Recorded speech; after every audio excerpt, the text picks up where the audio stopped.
the Kerala palliative care movement is very vibrant, and it's often used as a global exemplar to talk about resource-effective ways of providing palliative care.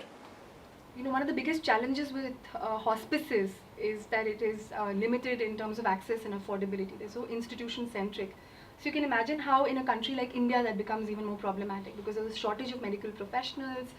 There is, so even when it comes to the curative aspect of it, people are not able to get access to treatment.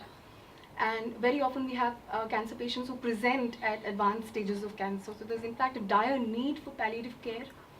But at the same time, we are presented with these challenges, institutional challenges in terms of access to medical professionals, access to hospitals itself.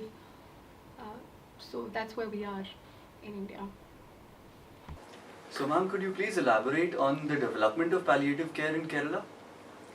Sure. So Kerala presents this really interesting story where it began, of course, as a doctor-led initiative in Kozhikode Medical College in Kerala.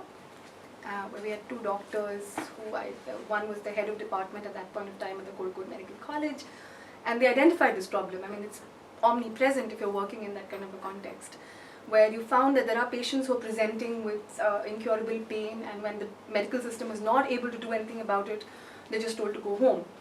So unhappy with those outcomes, they decided to provide some kind of pain relief measures, and in no time their clinic was flooded with patients.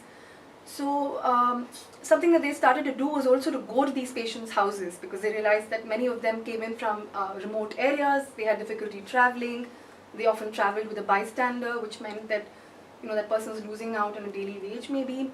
So these doctors started traveling to these neighboring areas where they also had some kind of local volunteer support.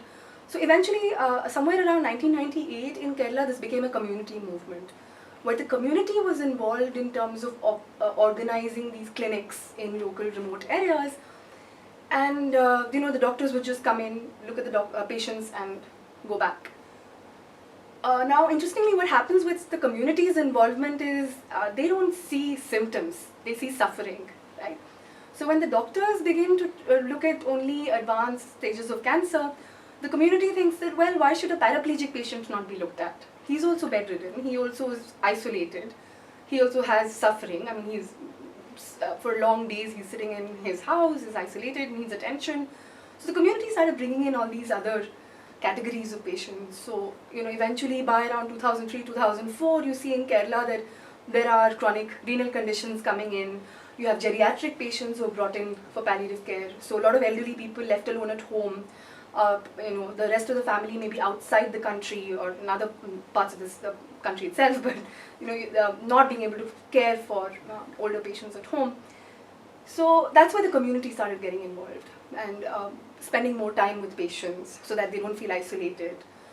Sometimes supporting the family if they find that the family doesn't have money to buy medicines or even food for their daily subsistence. So that's something which the community gained insights that this is something that the medical professional cannot do. And in fact, this is a larger problem which the patient has. So they articulated that 80% of the patient's problems are social and only 20% of the problem is medical.